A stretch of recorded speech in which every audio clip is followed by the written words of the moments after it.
ఈరోజు బాలోత్సవం ఇంత అద్భుతంగా జరగడానికి ఆర్గనైజర్స్ అనేటటువంటి ఒక ఫౌండేషన్ లా చెప్పుకోవచ్చు. మన లక్ష్మయ్య గారు, సాంబశివరావు గారు ఇద్దరున్నారు మనతోటి. వాళ్ళు ఏ విధంగా ఈ యొక్క ఆర్గనైజేషన్ ని ఆర్గనైజ్ చేశారు, ఇంత సక్సెస్ఫుల్ గా దీన్ని నిర్వర్తించడానికి ఎటువంటి స్టెప్స్ తీసుకున్నారనే తెలుసుకున్నాం. సార్ చెప్పండి సార్. ముందుగా పల్నాడు విజ్ఞాన కేంద్రం నుంచి స్టార్ట్ అయిందండి. చిత్రలేఖన పోటీలతో మొదలుపెట్టాం.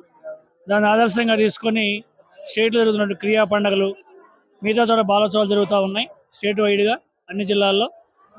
దాన్ని కూడా మన జిల్లాలో కూడా అడాప్ట్ చేసుకోవాలనే ఆలోచనతో మేమందరం కూడా కంకణబద్ధులమై మరి ఇవాళ ఆక్స్ఫర్డ్ రాజారెడ్డి గారి ఆధ్వర్యంలో అధ్యక్షతన కటక్ కోటేశ్వర గారి కార్యదర్శిగా ఉండి మరి కోయ రామారావు గారు ట్రెజరర్గాను, మిగతా వాళ్ళందరూ కూడా ఆర్గనైజర్లుగా, సాంబశివరావు అని నేను ఆర్గనైజర్, కల్చరల్ యాక్టివిటీ ఆర్గనైజర్గా ఉన్నా నేను.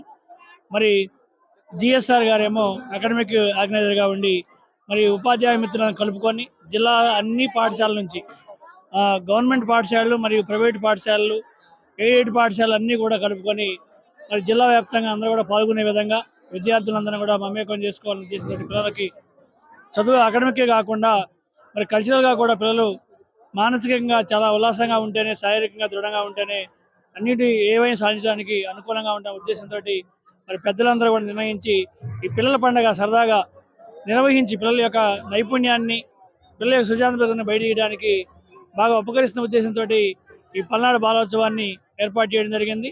దీంట్లో అందరూ కూడా అకాడమిక్ పరంగా విద్యాశాఖ నుంచి కూడా మిగతా శాఖల నుంచి కూడా కొంతమంది పార్టిసిపేట్ చేశారు.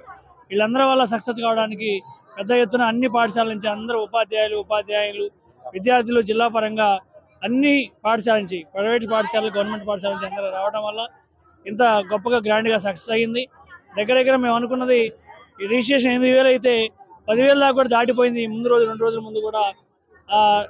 అంతేకాకుండా నిర్వహణ కూడా ఎవరికి వాళ్ళ కమిటీలు వేసుకొని ఏ యొక్క కార్యక్రమానికి ఆర్గనైజర్లు ఏవైతే ఉన్నారో వాళ్ళు మరి వాలంటీర్ల సహకారంతో మరి అద్భుతంగా నిర్వహించి ఎవరికి కూడా ఎక్కడ డిస్టర్బెన్స్ లేకుండా చక్కగా జడ్జీలతోటి మరి కాకినాడ నుంచి కొంతమంది వచ్చి ఉన్నారు, అట్లానే గుంటూరు జిల్లా నుంచి, అలానే విజయవాడ నుంచి, అట్లానే స్టేట్ వైడ్గా కూడా ఎక్కడైతే పండుగలు జిల్లా వైడ్గా బాలోత్సవాలు జరుగుతాయో వాళ్ళందరూ కూడా జడ్జెస్ అంతా కూడా మన పల్నాడు బాలోత్సవంలో పాల్గొని అద్భుతంగా జడ్జిమెంట్ ఇవ్వడం, పిల్లలు ఎవరైతే నైపుణ్యం ఉందో, ఎవరైతే బాగా కార్యక్రమాన్ని చేయగలిగారో, సక్సెస్ చేయగలిగారో వాళ్ళనే మరి ఎంపిక చేసి మంచి ప్రైజ్లు ఇవ్వడం, వాళ్ళందరూ కూడా సక్సెస్ చేయడానికి అందరి యొక్క సహాయ సహకారం వల్ల జడ్జెస్, ఆర్గనైజర్స్, వాలంటీర్స్ మరి ఈ యొక్క కాలేజ్ యాజమాన్యం కూడా మనం సహకరించిందండి.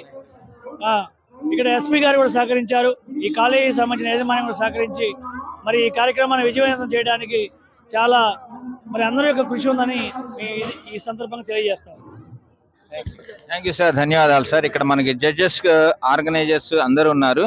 సో ఇప్పుడు దాకా మనకి ప్రతి స్కూల్ ఏదైనా ఒక ఉత్సవాన్ని కానీ, ఒక ఫెస్టివల్ కానీ, ఏదైనా కాంపిటీషన్ జరిగితే వాళ్ళకి సంబంధించిన నేమ్స్ అనేటటువంటి ఇవ్వడం జరుగుతుంది. కానీ సార్ ఇక్కడ ప్రతి దాంట్లో మేము అబ్జర్వ్ చేసిందంటే నెంబర్స్ మాత్రమే పిలుస్తున్నారు. ఏ స్కూల్కి సంబంధించినటువంటి పేర్లు మీరు మెన్షన్ చేయట్లేదు.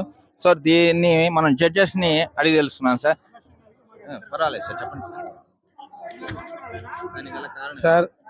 పల్నాడు జిల్లా బాలోత్సవానికి వచ్చినటువంటి ప్రతి ఒక్కరికి నా నమస్కారాలు, పిల్లలకు నా ఆశీస్సులండి. అయితే ఈ కార్యక్రమం సందర్భంగా ఎవరైనా అయితే మాషా చెప్పిన విధంగా నైపుణ్యం ఉందో వాళ్ళకు మాత్రమే ప్రైజెస్, కన్సలేషన్ ప్రైజెస్ని ఇవ్వటం జరిగింది. మరియు ఎవరు ఈ జిల్లా పరంగా ప్రైవేట్ స్కూల్స్, గవర్నమెంట్ స్కూల్స్ పిల్లలందరూ పాల్గొన్నప్పటికీ కూడా ఎవరు ఏ స్కూల్ నుంచి వచ్చారనేది ఎవరికి కూడా తెలియదండి. నిర్వహించేటువంటి ఆర్గనైజర్స్కి తెలియదు, అలానే జడ్జెస్కి తెలియదు, అలానే కోడ్ ఇస్తున్నటువంటి వాళ్ళకు కూడా తెలియదు. మొట్టమొదటిగా వాళ్ళు దేనిలో అయితే గూగుల్ ఫామ్లో పూజ చేశారో ఆ గూగుల్ ఫామ్ను ఆధారంగా చేసుకొని వాళ్ళకి కోడ్స్ మాత్రమే ఇచ్చాము. ఆ కోడ్స్ ఆధారంగా చేసుకొని వాళ్ళ నైపుణ్యాన్ని బట్టి ఫస్ట్, సెకండ్, థర్డ్ ప్రైజెస్ మరియు కన్సలేషన్ ప్రైజెస్ని అనౌన్స్ చేయడం జరిగింది. అంతేగాని దీనిలో ఎలాంటి అవకాశం లేకుండా పూర్తిగా నిష్పక్షపాతంగా, ట్రాన్స్పరెంట్గా, పారదర్శకంగా జరిగింది అని చెప్పడానికి మేము చాలా సంతోషిస్తున్నాం. దీన్ని బట్టి పిల్లల్లో ఉత్సాహం పెరగడం కానీ, ఆటల పట్ల, ఈ కార్యక్రమాల పట్ల ఎంతో ఇంట్రెస్ట్ రావడం, ఆసక్తిని కలిగించే విధంగా ఉన్నాయి. దీనిలో భాగంగా ఎంతోమంది పిల్లలే కాకుండా పేరెంట్స్, ఉపాధ్యాయులు, ఇతర గ్రామాల నుంచి, ఇతర జిల్లాల నుంచి కూడా అందరూ వచ్చి చాలా సంతోషాన్ని వ్యక్తం చేశారు. ఇది ఒక పండుగలాగా జరిగినటువంటి వాతావరణము. మొట్టమొదటిసారిగా జిల్లా పరంగా నిర్వహిస్తున్నటువంటి కార్యక్రమం. ఈ కార్యక్రమం అందరి సహకారంతో ఈ విజయం సాధించింది, సక్సెస్ అయింది చెప్పడానికి మేము చాలా సంతోషిస్తూ ఈ అవకాశం ఇచ్చినందుకు ధన్యవాదాలు తెలియజేస్తున్నామండి. So thank you sir.